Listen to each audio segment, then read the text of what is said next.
नमस्कार दोस्तों, आज हम लोग इस वीडियो में वियोजन अभिक्रिया की जानकारी प्राप्त करने वाले हैं।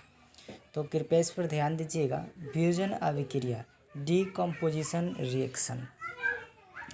वियोजन अभिक्रिया डीकम्पोजिशन रिएक्शन जब एक पदार्थ टूटकर दो या दो से अधिक नए पदार्थ का निर्माण करता है तो उसे वियोजन अभिक्रिया कहा जाता है। वियोजन अर्थात विघटित होना, टूटना। तो जो वियोजन बटकर यानी एक पदार्थ बटकर दो या दो से अधिक नए पदार्थ का निर्माण करे तो उस रासायनिक अभिक्रिया को वियोजन अभिक्रिया कहा जाता है। इसे अपघटन अभिक्रिया के नाम से भी जाना जाता है। जैसे कैल्शियम कार्बोनेट, इसे का व्यापारिक नाम चूना पत्थर होता है। यानी कैल्शियम कार्बोनेट को बाज़ार में चूना पत्थर के नाम से जानते हैं। यानी जब कैल्शियम कार्बोनेट को खरीदा जाता है तो उसे चूना पत्थर के नाम से खरीदा जाता है। तो कैल्शियम कार्बोनेट को ऊष्मा के साथ जब अभिक्रिया कराई जाती है तो वह टूटकर दो भागों में बट जाता है, कैल्शियम ऑक्साइड, कार्बन डाइऑक्साइड। तो कैल्शियम ऑक्साइड का व्यापारिक नाम कली चूना होता है और कार्बन डाइऑक्साइड गैस है। यानी जो हम लोग सांस के उपरांत छोड़ते हैं उस गैस का नाम है कार्बन डाइऑक्साइड। तो कैल्शियम कार्बोनेट रिएक्शन किया तो कली चूना और कार्बन डाइऑक्साइड हमें प्रदान किया। तो आप समझ गए होंगे कि वियोजन अभिक्रिया में एक पदार्थ टूटता है और दो या दो से अधिक पदार्थ का निर्माण करता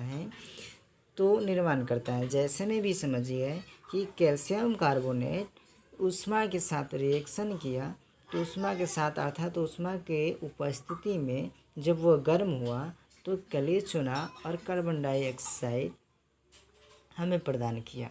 तो ऐसी अभिक्रिया को वियोजन अभिक्रिया के नाम से जाना जाता है। बात यह रही कि कैल्शियम ऑक्साइड यानी CaO, कैल्शियम ऑक्साइड को चूना, बुझा हुआ चूना या कली चूना के नाम से भी जाने जाते हैं। अब वियोजन अभिक्रिया से संबंधित अन्य अभिक्रियाएं भी आती है, जैसे ऊष्मीय वियोजन अभिक्रिया। तो इसका परिभाषा बहुत इजी है यानी आसान है। ऊष्मीय वियोजन अभिक्रिया अर्थात जब वियोजन अभिक्रिया को ऊष्मा के द्वारा कराई जाती है तो उसे ऊष्मीय वियोजन अभिक्रिया कहा जाता है। इसे याद करने की भी आवश्यकता नहीं है, अर्थात सिर्फ वियोजन अभिक्रिया याद करें और ये याद हो जाएगा। क्योंकि वियोजन अभिक्रिया को ऊष्मा के रूप में कराएंगे तो उसमें ऊष्मीय वियोजन अभिक्रिया कहा जाता है। जैसे लेड नाइट्रेट को यहाँ ऊष्मा हो जाएगा। लेड नाइट्रेट को ऊष्मा के साथ जब गर्म किया जाता है तो वह लेड ऑक्साइड, नाइट्रोजन डाइऑक्साइड और ऑक्सीजन बनता है। यानी लेड नाइट्रेट जो है वो टूटकर तीन भाग में टूटता है। एक होता है लेड ऑक्साइड जो भूरे रंग का होता है और नाइट्रोजन डाइऑक्साइड बनता है और प्लस में ऑक्सीजन हमें प्रदान करता है।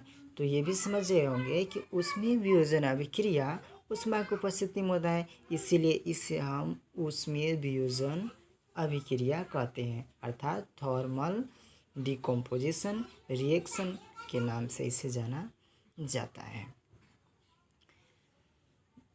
दूसरा है विद्युतीय वियोजन अभिक्रिया। ये भी आसान है, इलेक्ट्रिकल डिकम्पोजिशन रिएक्शन के नाम से इसे जानते हैं।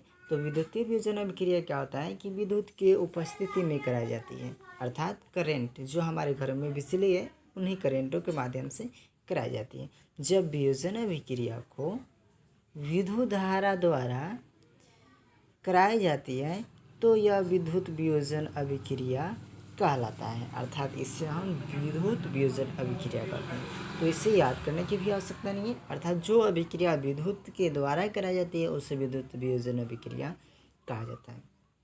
जैसे में आप H2O हाइड्रोजन डाइऑक्साइड अब हाइड्रोजन डाइऑक्साइड का प्रयोग डेली करते हैं, जिससे हम लोग डेली जल पीते हैं।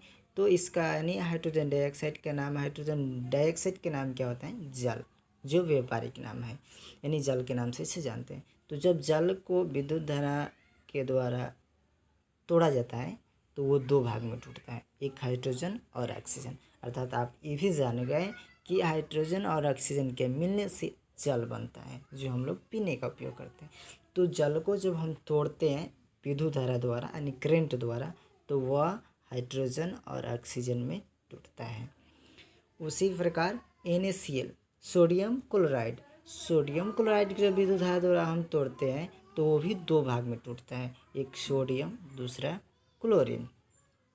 सोडियम क्लोराइड का व्यापारिक नाम क्या होता है? नमक, जो हम लोग डेली सब्जी या अन्य खाद्य पदार्थों में प्रयोग करते हैं। तो नमक को जब हम तोड़ते हैं विद्युत धारा की उपस्थिति में तो वह सोडियम और क्लोरीन में टूटता है।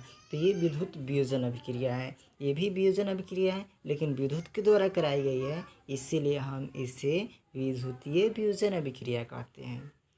प्रकाश वियोजन अभिक्रिया, फोटो डिकम्पोजिशन रिएक्शन, जब वियोजन अभिक्रिया को प्रकाश की ऊर्जा द्वारा कराई जाती है, अर्थात प्रकाश द्वारा कराई जाती है, तो उससे प्रकाश वियोजन अभिक्रिया कहा जाता है।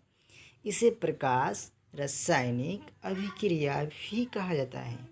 उदाहरण के तौर पर लेंगे तो सिल्वर क्लोराइड, सिल्वर यानी चांदी, क्लोरीन, तो चांदी और क्लोरीन से जो पदार्थ बनता है उसे सिल्वर क्लोराइड कहते हैं। तो सिल्वर क्लोराइड को जब हम सूर्य के प्रकाश में गर्म करते हैं तो वह सिल्वर और क्लोरीन में बदल जाता है। तो ये भी सिल्वर क्लोराइड सिल्वर और क्लोरीन में बदला है, लेकिन इसे किसकी उपस्थिति में कराए हैं? तो प्रकाश की उपस्थिति में, इसीलिए हम इसे प्रकाश वियोजन अभिक्रिया कहेंगे। अर्थात जब वियोजन अभिक्रिया को प्रकाश की ऊर्जा द्वारा कराई जाती है तो उसे प्रकाश वियोजन अभिक्रिया कहा जाता है। इसे प्रकाश रासायनिक अभिक्रिया के नाम से भी जाना जाता है। ऊष्मा शोषी अभिक्रिया, एंडोथर्मिक रिएक्शन, तो वैसा रासायनिक अभिक्रिया जिसमें ऊष्मा का शोषण होता हो उससे ऊष्मा शोषी अभिक्रिया कहा जाता है। ऊष्मा शोषी, स्पष्ट हो जा रहा है कि जो अभिक्रिया में ऊष्मा का शोषण हो यानी ऊष्मा सूखता हो उससे हम ऊष्मा शोषी अभिक्रिया करते हैं। और जब ऊष्मा सूखेगा तो कैसा अनुभव होगा? ठंडा अनुभव होगा। ठीक उसी प्रकार ऊष्मा शोषी में क्या होता है कि ऊष्मा का अवशोषण होता है, जिनके कारण जो रिएक्शन के द्वारा यानी जो अभिक्रिया के द्वारा वस्तु बनता है, पदार्थ बनता है, वो ठंडा होता है। तो इसमें क्या होता है? ऊष्मा शोषी में ऊष्मा का अवशोषण होता है। जैसे बेरियम हाइड्रोक्साइड को यानी बेरियम हाइड्रोक्साइड को प्लस में अमोनिया क्लोराइड, तो बेरियम हाइड्रोक्साइड अमोनिया क्लोराइड जब आपस में मिलता है तो ये क्या होता है?